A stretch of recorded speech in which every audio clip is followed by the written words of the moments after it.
Today on Locked on Blue Jackets, we are finishing off our week of prospect profiles with someone who might be the biggest steal in the draft. Today we're talking to Joel Henderson of FC Hockey and Puck Preps all about Jagger Firkus on Locked on Blue Jackets. Locked on Blue Jackets, your daily podcast on the Columbus Blue Jackets. Part of the Locked On Podcast Network. Your team every day.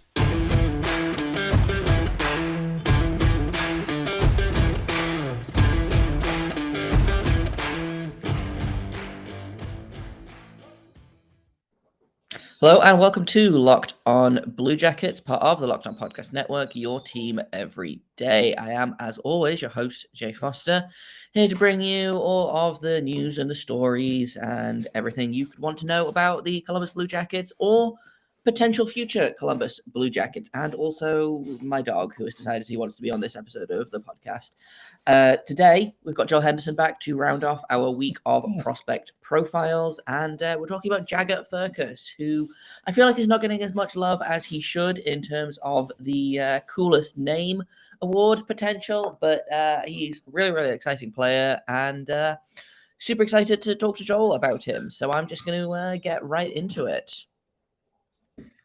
So yesterday we talked about a defenseman from Moose Jaw. Today we're going to talk about a forward from Moose Jaw. I have once again got WHL scout Joel Henderson here, and today we're talking about, I think safe to say, his favorite player in the draft, and continuing in with our theme of talking about players with great names. So let's talk about Jagger Firkus. Why do you like him so much? I guess we'll start with. Jagger is pure offense. He's pure offensive intellect. He's pure offensive reactionary. He has ridiculous puck control. He can change the angle of his shot. He can change the angle of his pass. He can do about as many things with the puck on his stick as you'd want somebody to do. He can cut, he can carve, he can handle the puck at the end of his reach. He can snap short side. Any bit of space or thing or whatever that you give him, Jagger can turn that into an offensive chance. And he's one of those guys with the finesse to be able to finish in all sorts of ways too. So Jagger is the ultimate boom and bust in this draft. And if you had to get me to name, if there isn't many players in this draft that have more just pure skill than Jagger does, and so that's why I love him. Yeah, we were just talking about, in last episode with Matejchuk was third on the team in scoring. Jagger Firkus had 80 points in 66 games, which to me feels like people should be talking about him more. And then I was like, right, let me just scroll back up to his stats, and he's 5'10", 155 pounds. I'm like, oh, that's why no one's talking about him. It's I think to a lesser extent the Savoy controversy, quote unquote. Yeah, because Savoy is, even Savoy is he's like 5'9", 180 or something like that. So it's he's got power and strength, and he can kind of use those things. But no, Jagger is he's pure skill. As he kind of said, I think that there was an interview that I watched of his where they said do you like that people maybe underestimate you because you're small? And he just said, I don't care. I've always been small. And so it's just he's a dude that's just I don't really care. I led our team in scoring. What do you want me to do? It's one of those things where it's just he, you can talk about, his small play and those all sorts of things, but the amount of things in his toolkit to be able to get around that and to get over that is full of a toolkit, as you can imagine. Yeah, I feel like eventually we're going to have to stop saying that players are too small to play in the NHL. Obviously Cole Caulfield didn't have the ideal year this year, which I still think Dominique Ducharme should maybe be in jail for what he did to Cole Caulfield's rookie season. But Braden Point is undersized. Alex DeBrincat is a two-time 40-goal scorer.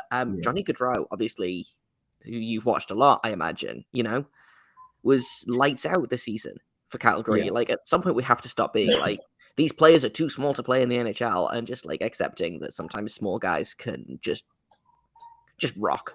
These guys rule, Well, and it's I think the discussion around, like, I think it used to be as pure as you like to say, where it was just like, oh, this guy's too small to play in the NHL. But I think it's really evolved into like, you're only too small in to play in the NHL if you don't have the skills to be able to like get around that.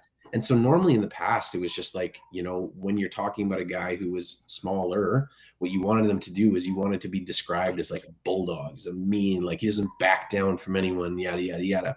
But every now and then you do come across those guys that just have so much skill and so just such an incredible high level of puck possession, high hockey IQ, and do all of those things to be able to like really leverage themselves. And I think we're seeing more of those guys come into the NHL, as you said, and start to get success early when they're smart, when they're tactically strong, and they're just incredible at puck possession. I think this year, probably the best version of that is probably Seth Jarvis.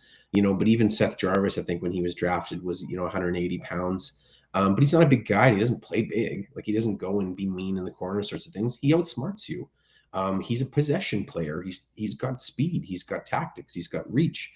He's got that pinpoint accuracy on a wrist shot too. So he's one of those guys that, like, maybe he's not the 6'2", 225 forward warrior that people want for a playoff run, but also he's got so much skill that how do you ignore him, because he's going to be a top six staple for Carolina for years. And I think the discussion around Firkus is exactly what we talked about, is like, I think he weighed in at the combine at 151. And from the WHL, as far as like really high end skill guys, the only guy that I could kind of go back to see someone really on his potential was a forward a few years ago for Florida. He ended up going in the second round for them. And the worries, at least, were just always the what they call like a two-way work rate. It's just like, if the offense isn't coming, are you battling two ways? Are you making sure you've got your man? Are you working hard in the corners? Or you know what I mean? Like, are you giving that two-way effort? And I think for some teams, they'll be kind of scared off from Jagger because of that, because he doesn't necessarily do all that sort of stuff. He's, he is sometimes the last guy back on defensively. He isn't trying to muscle you off pucks. He's very similar to Denton in that way, where he'd much rather skate into your lane and make sure that you can advance your play and just take the puck away from you tactically. He's also a guy, when he goes into the corners, he's always shoulder checking to see where the pressure is coming from, because he can make you look foolish in lots of different ways. He can get the puck and quickly move it. If he knows and he sees an outlet, he can get the puck and escape. Or he can like sidestep and let yourself look foolish by going head first in the boards and then take the puck and leave. Like, he's just smart. And so when you are smaller than everybody, you got to figure out ways to be effective. And Jagger does. Yeah. I can't remember if this was something we were talking about, like, on mic or off mic. We talked a little bit about Columbus loves to draft guys that are just fun, skilled guys, and I feel like Firkus definitely falls into that category. So do you is there a place for him on Columbus, do you think? I feel like he's not going to go 12th. He could, and this is something we'll talk about in a little bit, but like, if the Blue Jackets are like, hey, why not, we'll take Firkus at 12, like, is that a good fit, do you think? I don't know. Once again, like, I think with the way that we were talking about with Columbus is I think Columbus has collected skill. And now I think if you're building their roster, if they're committing to the group that they have, which is, that young of like Line A and Sillinger and Kent Johnson and this, kind of next wave that they're building in, you need some two-way guys. You need some smart guys that are very versatile. You need guys that make every line mate better, in particular of what they're doing. They play heavier minutes, they play harder matchups, they play all that sorts of things. You need to build around that. And Jagger isn't that. Jagger is the game breaker. He's the guy that, like I said, he's an absolute home run swing. And because there's a lot of guys in this draft where I look at them and I go, I just don't see any way that you become a top line forward. And I think there is a chance that Jagger becomes a top line forward. So he is that boomer bust kind of guy. I don't know that it's necessarily the best fit for Columbus, but like you said, like, it's really easy to just draft talent and then figure it out later, where you just go like, we think he's going to be the best player, has a chance to be the best player, so we'll take him. and he's not going to be ready for, probably 3 or 4 years. So what do? Like, if he ends up being a superstar in our minors and we have to adjust later on, like, fine. In a minute, we're going to go back to our conversation with Joel about Jagger Firkus. But first, I'm going to tell you about BetOnline.net. It is your number one source for all your betting stats and sports information. You can find all the latest sports developments, news, and odds, including this year's basketball championship matchup, which just finished last night, I think, actually. So don't put money on that. The Stanley Cup final, Major League Baseball, and of course, all the latest fighting news from MMA, UFC to boxing. The second game of the Stanley Cup final is tonight. So if you want to put some money on Colorado taking a 2-0 series lead, or maybe you want to guess who's going to score the game-winning goal, my money might be on Andrei Burakovsky doing the thing again. You can do all of that at BetOnline. They are your continued source for all your sporting wagering information, including live betting, esports, and more. Head to the website today or use your mobile device to learn more about the trends and action, because BetOnline is where the game starts. Yeah, I feel like the glue guys are for the 2nd to 7th rounds. Sure. This is something else we talked about. They're the waiver pickups. We can draft the Boone Jenners later, but if we want to have a Jagger Firkus now. That being said, he's another one of these players that seems to have a huge margin when you look at the draft list. I just had it up. Yeah. He's ranked 12th in North American skaters. He's ranked 18th by Craig Bunn, and then FC Hockey has him at 52. So from 18 to 52 is a massive jump. Well, as someone who's a part of FC Hockey, I think you're going to see him rise from that ranking. Yeah, I believe, if I remember correct. I mean, I don't know when these rankings get updated or whatever, but I pull them from Elite Prospects, and so they have a list of a bunch of different ones. So, but to be honest, I think that's. I think that you probably have different teams that were like that. So there were some teams that I talked to and some scouts that I talked to, and then both, I think, in the NHL and outside of whatever, where I think the risk aversion with Jagger is that you want to take a guy like that in the second round because there is risk. But here's the thing about this draft, and I think we've kind of talked about it for a while, which is just if every player in the first round, outside of a certain point, their upside is middle six and they're probably a third line player, when do you swing on the guy with top line upside? And so there's going to be teams that have him very, very high in their rankings. And to be honest, I think as I move into my own personal rankings with him too, you're going to start to see that I'm a believer in the kid. And I think that as I look at these guys specifically in the WHL as well, where I kind of have them mirrored and have been comparing him to all of these years, I've just come down to the decision that I would take him before I would take quite a few of them. I think he'll probably end up second on my list, on my draft list, as far as WHL players.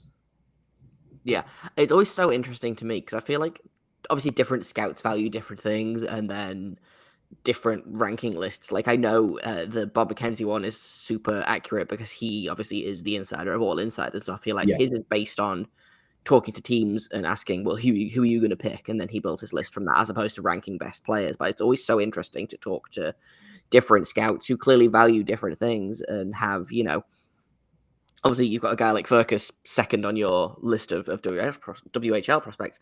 I'm not going to lie, I wasn't aware of the guy until maybe last week when I started looking kind of past the top 15 to 20 players. And I was like, oh, this kid seems fun. Wait a minute, he led his team. He had 80 points and no one's talking about him, but he seems like a guy that is kind of like Kevin Koczynski, which we didn't really mention in the episode, was he feels like he's a guy that is kind of the opposite of what happened with Brad Lambert, who was kind of ranked second overall for a while, and then has just, people now are like, maybe he'll go in the first round, maybe. Yeah. Firkus seems to have kind of had the opposite trajectory where he was ranked quite low, and then as people are kind of more and more aware of him, they're like, oh, actually, this kid's good, and he's just plummeting up the rankings. Well, and I think in the comparison that I made too is just with Seth Jarvis, Seth Jarvis was a guy in his draft year that started off as a projectable second round pick something in there. And I remember, I think early in the season, I wrote about him is that he has the skills to be able to kind of define his own future. That I think if he makes a push and he really starts to showcase his top end ability, he's smart enough to be able to really kind of bust through in this draft. And then he did. And then kind of when it came to the draft, it was just like, would it be reasonable for Seth Jarvis to go somewhere into that 10 to 15 range? I think you'd have teams that would say absolutely not. And then you had Carolina that said, yes, please. And so it just comes down to like potential, whatever. Like I think Firkus is in that realm, but like there are a few comparables as far as style and things that I do. Like, here's the reality is that like I think I see a lot of Jagger Firkus in the play of Elias Pettersson. But Pettersson was 180 pounds when he was drafted, and so he was still slight, and they thought he was thin, and he thought he was because he was 6'2", 180, but he had the reach, he had the ability to evade, he had the ability to react, he had the ridiculous puck control, he had a good wrist shot, he was sneaky with what he did, he was just so tactically strong. And Firkus is that, he's just 5'10", 151 pounds. And so, like, I don't think he's going to be the be-all, end-all, and I think from other discussions that I've heard about him, he's just basically spent the last like few years skilling it up, to kind of bring that term from earlier this year. He's just been adding skill. And so I think he kind of understands at this point now that like part of being a pro and moving to the next level is just getting strength and size and the ability to kind of, once again, there's tactics that he's learned how to be a good player by being smaller. And now it's just like you're going up against bigger, stronger, faster guys. Your tactics will still work, but you have to have survivable abilities. Like, we don't want you to get injured out there.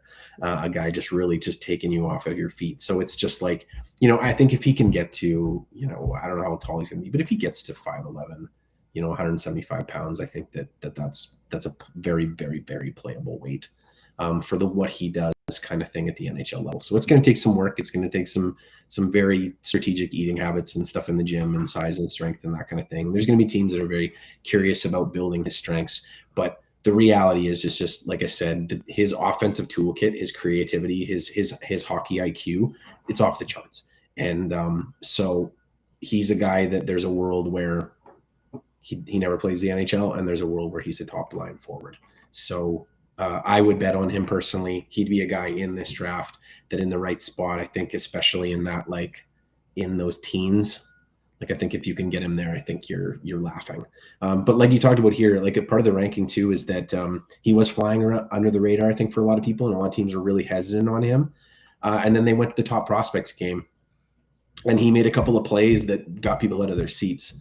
And so like he made a couple of drag plays in transition, and he sniped a goal and made a couple of passes where people just went, oh, like these is the best players in this draft, and the most skilled plays that we're seeing is coming out of Jagger.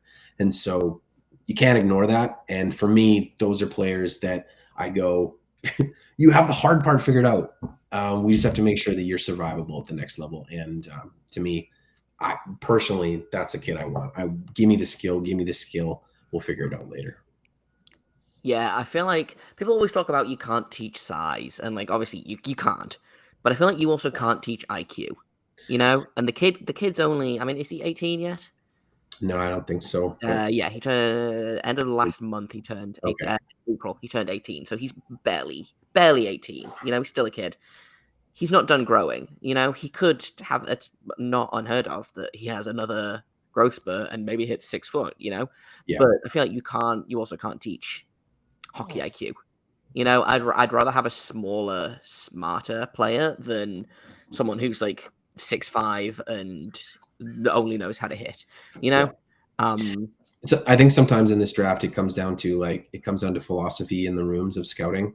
Whereas like when people talk about potential, what they talk about is they'll talk about trying to mold a defenseman who's 6'4", where you just go like his gap control is not the great, he's kind of his outlet passes, yada, yada, yada. And certainly with forwards too, where it's just like, like he has an okay shot, but if we just added more strength or this and this and this, and it's just like, how do you fix Jagger Firkus? You make him stronger. That's it. And so the thing is, it's just like, what are you worried about? You're worried about his battles? Well, he'll be more inclined to battle when he's stronger. Because there's times when he was in board battles and stuff and people just pushed him over. Like, it was just like he's wrestling for the puck and somebody just went boof. And he was like, whoop. So, like, it's Listen, as someone who is 5'10" and plays like adult hockey, like I get it, you know? Yeah. Sometimes guys hit me and there's nothing I can do about it. But I feel like that could potentially work out in his favor because, like, okay, he's going to play against guys that are bigger than the NHL. That's what he's doing right now. Yeah. But But obviously, the guys also, are bigger.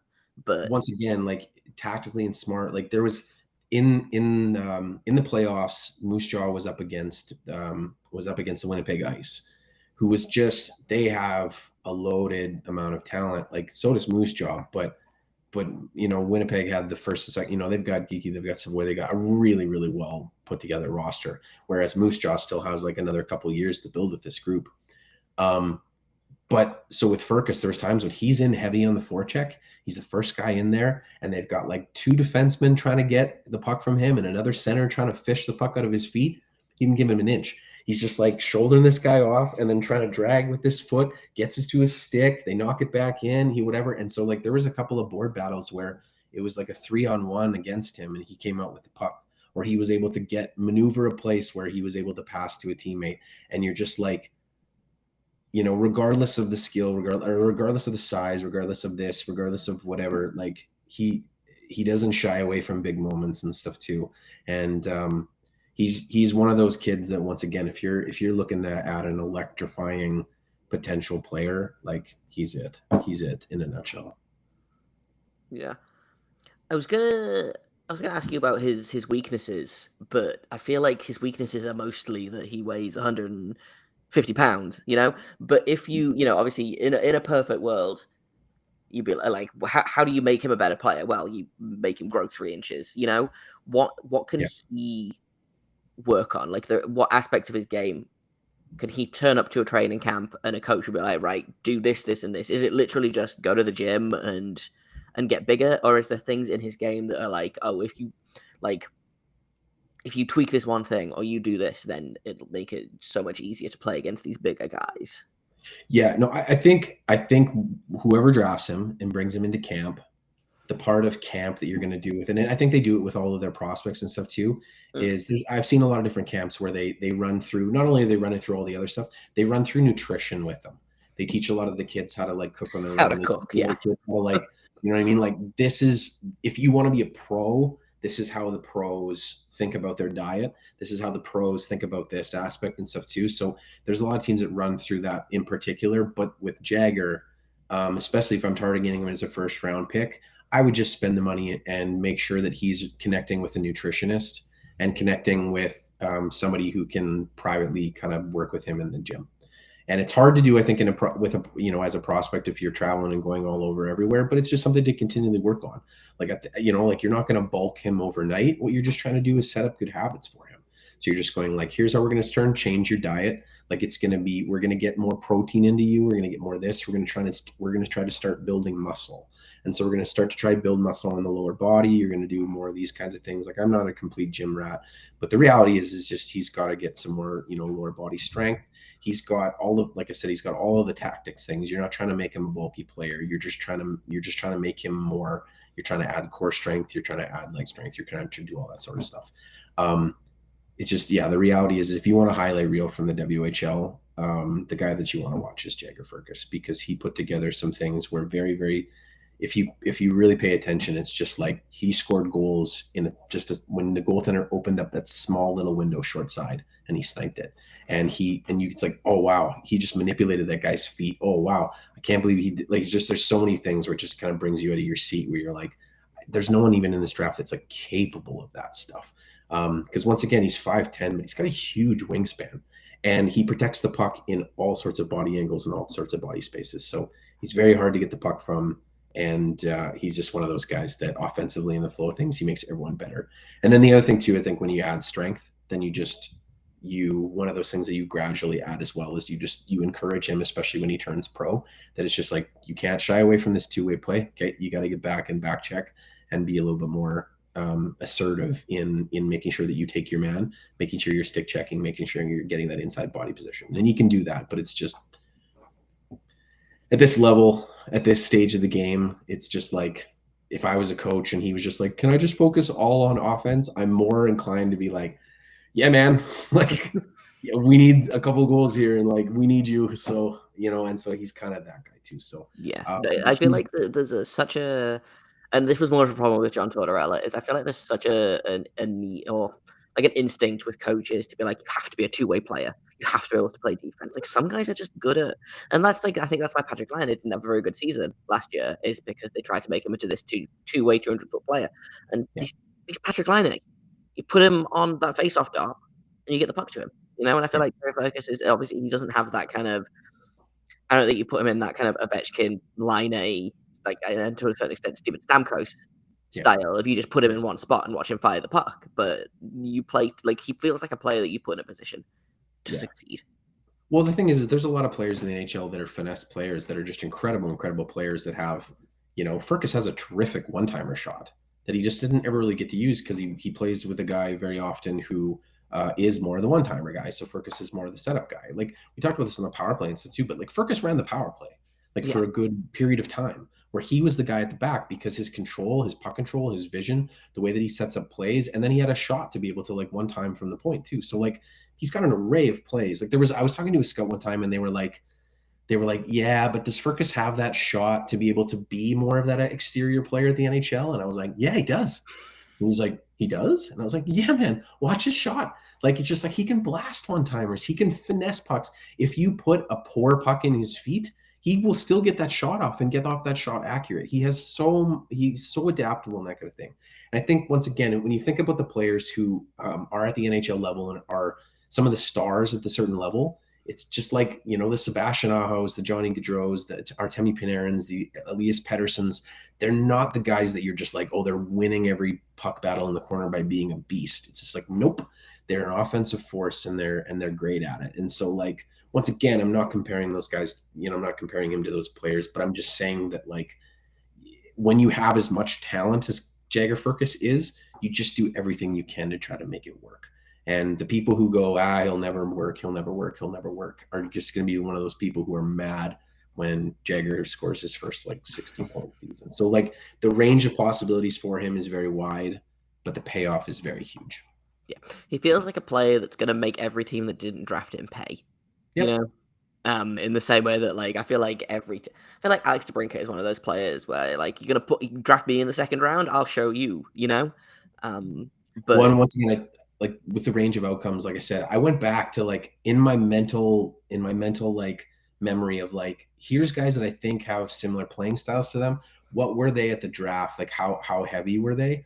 And so I looked at like Sebastian Aho, who was ranked 17th in European ranking by Central Scouting. Like and everyone was shocked when he went top of the second round. But Aho was like 100, he was 180 pounds, I think, 175, 180. Pettersson was 180. The only one from the WHL, I couldn't remember his name earlier, but it was Alexei Heponiemi. So Alexei Heponiemi had like 100-point seasons in the dub, but due to the fact that he was 148 or 147 pounds, I think, at the draft, it really it's taken him a while and he still hasn't really broken into the NHL. And so that's an outcome as well, where you look at the control that Firkus has and that kind of thing. But Heponiemi was a complete perimeter player. He was in the WHL. He was just always on the perimeter. And Jagger looks for those areas to cut into the center. And so he doesn't shy away from those areas if they come to him. So I think, and Heponiemi wasn't a goal scorer. He was a pure playmaker. And so Firkus has the goal scoring aspect too. So it's like, once again, like there's a range of outcomes kind of there too. But like you might be a team that looked at someone like Heponiemi and go like, I think that's who Jagger Firkus is going to be. Or you might be someone that looks like at what Seth Jarvis did this year and you go like, that's possible too. Yeah. So if people who want to learn more about, I guess, WHL prospects in general or Jagger Firkus specifically, where can people find you and your work? Because the draft is, the draft's like 3 weeks away at this point. It's coming up. Yeah, it's not too far away. I'm excited. I'm going to be in Montreal for it. I'm going to be at the event. So it's going to be my first live event there, which I think is just going to be an absolute blast. So I'll get to see the reaction when someone goes way too high or way too low, and I get to hear for all of the same reasons. I think when you just cover this draft, you just get to the point where you're just a fan of all of them, and then you're just curious. Like, it's just like, I'm so curious how all of these guys are going to work out. And I think it's great. And I'm cheering for all of them. But if you want to find my work, I am on Twitter at DatHockeyDoe. Some people go like, oh, I like baseball. I like football. And I go, yeah, that hockey dough. And then as well, so the two outlets that I work for is I am the director of scouting for Puck Preps, which covers, mostly, a lot of Western Canada, but then as well as the U.S. I watch a lot of U.S. hockey as well. And so we cover everything from North America, every kids from the ages of, 14 through 19 kind of thing. And so all these upcoming guys for the draft, like I was watching Jagger Firkus and had articles on him last season when he was playing. And so he was one of those guys that I was curious how he was going to do this year. And he did as well as I thought he was going to. But then as well as if you want to do more particular draft coverage, FC Hockey, I'm a contributor there. You can go and read a lot of my profiles on a lot of these kids, anywhere from the WHL and a few more that I did, I think, around the World Junior time. So FC Hockey, puckpreps.com, and you can find me on Twitter at DatHockeyDoe. And that's all I've got for you today. Next week, we'll be getting back to our season reviews. We're going to be taking a look at Eric Robinson on Monday. So keep an eye out for the Twitter poll on what kind of grade you think he's getting. Big thanks to Joel for coming to talk to me about a bunch of different WHL prospects. You can find him over at DatHockeyDoe, DAT Hockey DOE. You can find me over at _ Jacob Foster, JAKOBFORSTER. You can find the podcast at LO_Blue Jacket. If you have comments, questions, criticisms, you can email me at locksedonbluejackets@gmail.com. And until the weekend's over, make sure you stay locked on.